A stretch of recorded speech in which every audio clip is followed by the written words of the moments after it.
नमस्कार दोस्तों, मैं प्रशांत मौर्य आपका फिर से स्वागत करता हूं वीडियो में। आशा करता हूं दोस्त आपकी तैयारी बहुत शानदार चल रही होगी।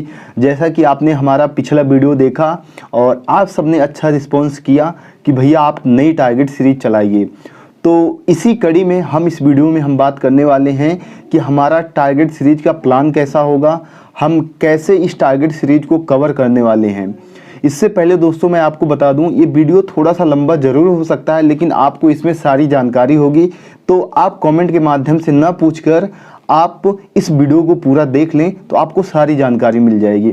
इससे पहले दोस्तों मैं आपको बता दूं, अगर आपको हमारे साथ तैयारी करनी है, चाहे यूपीएसआई की चाहे यूपी पुलिस की, ये दोनों के लिए है, दोनों का मैं बताने वाला हूं कि कैसे हमारा टारगेट सीरीज चलेगा। इसके लिए आपको क्या करना होगा कि कमेंट बॉक्स में मैंने टेलीग्राम चैनल का लिंक दिया हुआ है जो कि पिन है, आप उस पर जाइए, उस पर क्लिक कीजिए और टेलीग्राम चैनल ज्वाइन कीजिए, जिससे कि आप वहाँ पे हमसे जुड़ पाएँ और जहाँ पे आप हमसे डाउट पूछ पाएँ और किसी भी सब्जेक्ट के नोट्स चाहिए, पीडीएफ चाहिए तो आपको वहाँ पे मिल पाए। तो बहुत धैर्य के साथ इस वीडियो को देखना है।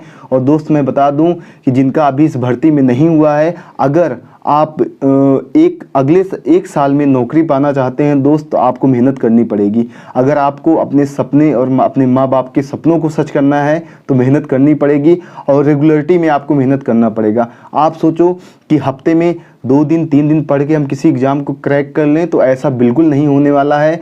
इसी में मैं आपको कहूँगा कि तट पर बैठे तेरे हाथ कहाँ कुछ आएगा, तट पर बैठे तेरे हाथ कहाँ कुछ आएगा, रत्न मिलेंगे तुझको जब सागर की तह में जाएगा। जब कुछ ना आए हाथ तो समझना डुबकी अभी अधूरी है, चाहे जितना मुश्किल हो पहला कदम ज़रूरी है।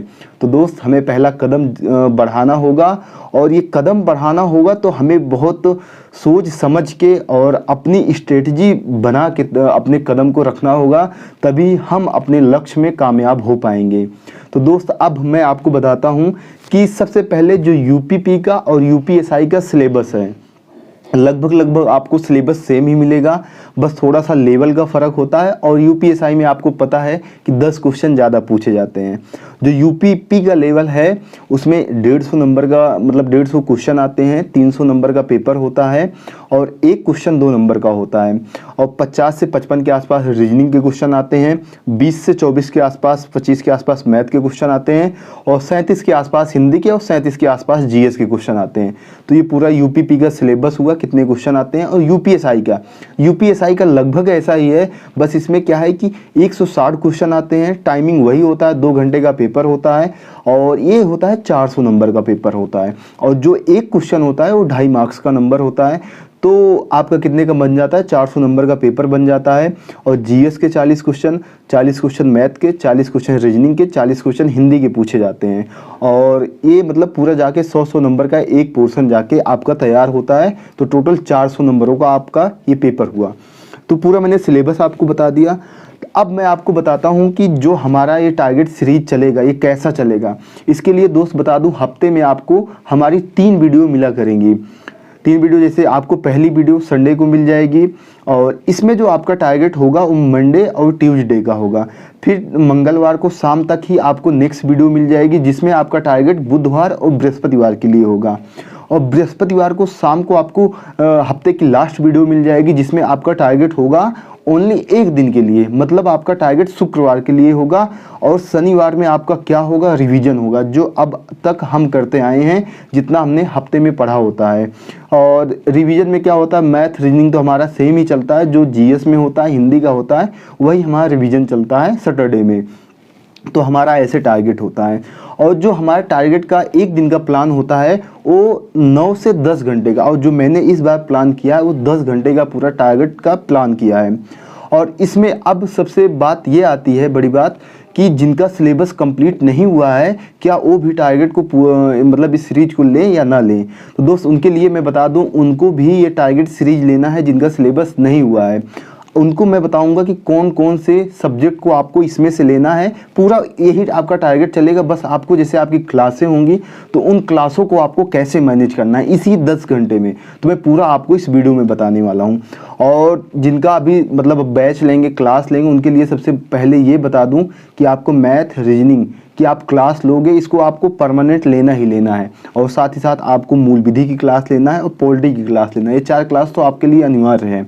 और बाकी मैं कहूँगा हिंदी के लिए आप क्लास नहीं लोगे, उसकी जगह आप हमारे नोट्स जो मैंने नवीन शर्मा सर से बनाए हुए हैं आप उससे करोगे, या आप किसी बुक को फॉलो करोगे, चाहे आदित्य पब्लिकेशन हो, चाहे जो और भी राजपाल यादव की बुक हो, चाहे जो बुक हो आप फॉलो करोगे तब आपका हो जाएगा। आपको हिंदी की क्लास लेने की ज़रूरत नहीं पड़ेगी। बाकी अदर जीएस के लिए आपको क्लास नहीं लेनी है। आपको सारे नोट्स हमारे मिल जाएंगे टेलीग्राम चैनल पर, जहां से आप कंटिन्यू कर सकते हैं अपनी पढ़ाई को और आपकी अच्छी पढ़ाई हो जाएगी। और परीक्षा में जो मिनिमम अभी टाइम है, मिनिमम की मैं बात कर रहा हूँ, आपको 5-6 महीने मतलब जुलाई अगस्त के पहले आपका एग्ज़ाम कोई भी नहीं होने वाला है, तो आपको जल्दबाजी नहीं करनी है। तो जो मैंने आपको बताया आपका टारगेट 10 घंटे का होगा। तो दोस्त इसमें जो 10 घंटे में हमने डिसाइड किया हुआ है कि कितने कितने घंटे किस सब्जेक्ट को देने हैं। एकदम मैं धैर्य के साथ बता रहा हूँ चीज़ें, आपको चीज़ों को समझते चलना है। और दोस्त मैं आपसे यही कहूँगा, अगर आप हमारे साथ जुड़े हैं तो दोस्त चैनल को सब्सक्राइब ज़रूर करना, क्योंकि आप हमारे साथ जुड़ते हैं तो हमें मोटिवेट होता है कि हाँ हम इतने लोगों के साथ चल रहे हैं और इतने लोग हमारे साथ तैयारी कर रहे हैं। तो ये क्या होता है, इससे मोटिवेशन मिलता है। और एक कमेंट जरूर करना अगर आपका कोई सवाल होता है या हमारी वीडियो आपको पसंद आती है तो आप अपने सजेशन ज़रूर कमेंट के माध्यम से दीजिएगा। तो हमारा एक दिन में जो 10 घंटे का टारगेट होगा उसमें हम किस सब्जेक्ट को कितना टाइम देंगे। इसमें हमारा मैथ के लिए 3 घंटे होगा। मैथ के लिए कितना 3 घंटे होगा। और मैथ में क्या करना है, जैसे अभी जो बैच ज्वाइन करेंगे उनका 1 घंटे का क्लास होगा, तो 2 घंटे आपको सेल्फ प्रैक्टिस करनी है और 1 घंटे आपको क्लास करनी है। नहीं तो अगर आपकी 1.5 घंटे की क्लास होती है तो इन्हीं 3 घंटे में 1.5 घंटे आपको मतलब प्रैक्टिस करना है और 1.5 घंटे आपको क्लास लेना है। और दोस्त मैथ आपकी तभी सही होगी जब तक आप अपने आप से खुद से एफर्ट नहीं लगाओगे, खुद से प्रैक्टिस नहीं करोगे, तब तक आपकी मैथ सही नहीं होने वाली है। इसके बाद रीजनिंग में हमारा 2 घंटे का टारगेट होगा और हम किसी भी चैप्टर को उठाएंगे उसको क्वेश्चन को हमें 2 घंटे लगाना है और कोशिश करनी है इन 2 घंटे में कम से कम 60-70 सवाल लगा पाएँ। फिर इसके बाद हिंदी का आता है। हिंदी में हमारा 2.5 घंटे का होगा। इसमें मैं पूरा जब टारगेट की वीडियो आएगी तो उसमें बताऊंगा कि कितना कितना घंटा आपको क्या क्या पढ़ना है। और पॉलिटी आपका 1 घंटे का होगा और मूल विधि आपका 1 घंटे का होगा। और बाकी अगर आपके पास टाइम बचता है, क्योंकि आपको 10 घंटे तो पढ़ने ही पढ़ने हैं हर हाल में, और जिनको मैथ की क्लास नहीं देखनी है उनको 1 घंटा जियोग्राफी पढ़ना है, क्योंकि जो जियोग्राफी का वेटेज है वो यूपीएसआई में वहाँ से 3 से 4 क्वेश्चन सिर्फ 2021 में पूछे गए थे, तो हम जियोग्राफी को छोड़ नहीं सकते हैं, उसको भी करेंगे। तो अब ये पूछेंगे कि भैया जो यूपी पुलिस वाले हैं उनके लिए क्या टारगेट होगा। तो दोस्त मैं कहूँगा यूपी पुलिस वालों का टारगेट यही होगा। मैथ भी आपको 3 घंटे करने हैं, जैसे मैंने आपको बताया 1 घंटे क्लास, 2 घंटे आपकी सेल्फ प्रैक्टिस हो जाएगी। और रीजनिंग भी 2 घंटे चलेगी, हिंदी भी 2.5 घंटे चलेगी और पॉलिटी आपकी 1 घंटे चलेगी। बस आपको क्या करना है, मूल विधि की जगह आपको 1 घंटे यूपी जीके पढ़ना है। क्या मूल विधि की जगह आपको यूपी जीके पढ़ना है और बाकी आपका जियोग्राफी 1 घंटा आपको पढ़ना ही पढ़ना है, बाकी सेम ही है। ऐसे चलेगा। जब टारगेट सीरीज आपकी आएगी, मतलब जो वीडियो आएगी उनकी सीरीज की, उसमें मैं आपको बताऊंगा क्या आपको अलग करना है। आपको टॉपिक भी उसमें मैं डिसाइड कर दूंगा कि आपको यही पढ़ना है अगले 2 दिन। तो ये पूरा शेड्यूल रहा है। और दोस्त मैं आपसे फिर यही लास्ट में कहना चाहूँगा कि अगर आप हमारे साथ जुड़ते हो या कहीं से भी आप तैयारी करते हो या खुद से आप पढ़ाई करते हो तो आप अपने आप को कंटिन्यू रखना। अगर आप सोचो कि मैं 2 दिन 3 दिन 4 दिन पढ़ के किसी भी एग्ज़ाम को क्रैक कर लूँ तो बहुत ही नामुमकिन है, क्योंकि आपको पता है कि कंपटीशन इतना बढ़ गया है और इस बार तो भर्तियां मतलब वैकेंसियां भी कम हैं, तो आपको थोड़ा सा एक्स्ट्रा आपको एफर्ट लगाने पड़ेंगे तभी आप सिलेक्शन ले पाओगे। लेकिन जिन्होंने मेहनत की है उनको सफलता ज़रूर मिली है। ये मत कहना कि वैकेंसियां कम हैं और इतने फॉर्म आएंगे, तो फॉर्म का कोई मतलब नहीं होता है। पढ़ने जैसे 30 लाख फॉर्म आता है तो उसमें से मुश्किल से 2-2.5 लाख जो पढ़ने वाले होते हैं, और उसमें जो होते हैं 1 लाख जो होते हैं बहुत डेडिकेशन से पढ़ाई करते हैं, और बाकी सब ऐसे होते हैं कि फॉर्म आया चलो यूपीपी का आया यूपीएसआई का आया फॉर्म डाल देते हैं। तो ऐसा ही होता है। और ये पूरा मैंने आपको बताया, तो आप लोग कमेंट के माध्यम से बताइए कि आपको कैसा लगा हमारी वीडियो आपको पसंद आई, जो मैंने आपको पूरा समझाया है, क्या आपको ये सही लग रहा है या नहीं लग रहा है। अगर आपको इसमें कुछ लगता है कि भैया इसको आगे पीछे करना है तो आप कमेंट कर देना, उसके नीचे वीडियो के नीचे बता देना, या आप टेलीग्राम पे मैसेज कर देना।